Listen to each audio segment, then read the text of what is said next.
Hey guys, what's going on? Welcome back to Premier Auto Detailing, and today I want to show you guys how to fill up and get your AquaProVac extractor ready for you. I've already got 5 gallons of flex ice mixed up in here, so it's a really quick, simple, easy process. Undo snaps on both sides, lift the tank off. You can unhook these if you need a little bit more room. It's not a bad idea, especially on the small feed line fitting.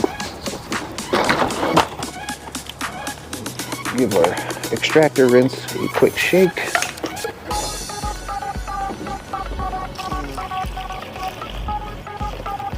It does have a full line on the side of the tank, so you know how far to go. It does hold about 1.5 gallons, so you got plenty in there. Wastewater tank is just a little larger than that, so you don't have to worry about overflowing it when you fill it up. You empty one, and you're good to go.